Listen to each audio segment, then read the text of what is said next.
যুক্তরাষ্ট্রের একটি আদালত ভবনে বিচারককে গুলি করে হত্যা। যুক্তরাষ্ট্রের একটি আদালত ভবনে বিচারককে গুলি করে হত্যা করা হয়েছে। এ ঘটনায় অভিযুক্ত এক পুলিশ কর্মকর্তা গ্রেপ্তার হয়েছেন। বৃহস্পতিবার 19 সেপ্টেম্বর যুক্তরাষ্ট্রের কেন্টাকি অঙ্গরাজ্যের একটি আদালত ভবনের ভেতরে এ ঘটনা ঘটে। মার্কিন সংবাদ মাধ্যম সিএনএন-এর এক প্রতিবেদনে এ তথ্য জানানো হয়েছে। নিহত বিচারক কেভিন মুলিন্স 54 বছর বয়সী ডিস্ট্রিক্ট কোর্টের বিচারক ছিলেন।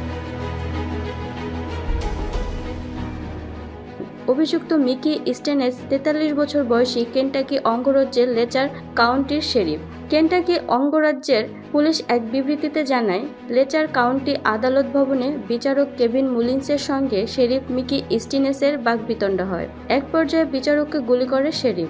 তবে এরপর শান্ত ছিলেন হামলাকারী। তাকে কোনো ধরনের অনাকাঙ্ক্ষিত পরিস্থিতি ছাড়াই নিরাপত্তা হেফাজতে নেওয়া হয়েছে।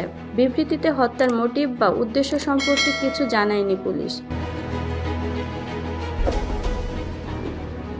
তবে স্টিনেসের বিরুদ্ধে পূর্ব পরিকল্পিতভাবে হত্যার অভিযোগ করা হয়েছে। যুক্তরাষ্ট্রের আদালতের ভাষায় তা ফার্স্ট ডিগ্রি মার্ডার।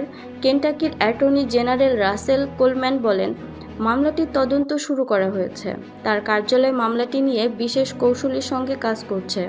পুরোপুরি তদন্ত করে প্রকৃত ঘটনা উদ্ঘাটন করা হবে। দুই পক্ষই যেন ন্যায় বিচার পায় তা নিশ্চিত করতে তিনি ও তার লোকজন প্রতিশ্রুতিবদ্ধ।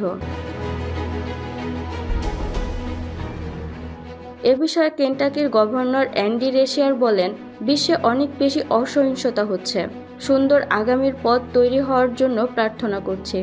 এদিকে গুলির পর জেলা আদালতের সব কার্যক্রম, অধস্তন আদালতের শুনানি, সার্কিট হাউস, কৌশলীদের চেম্বার বন্ধ রাখা হয়েছে। নিরাপত্তা জোরদার করা হয়েছে আদালত প্রাঙ্গণ, ওই অঞ্চলের থানা ও সরকারি দপ্তরে।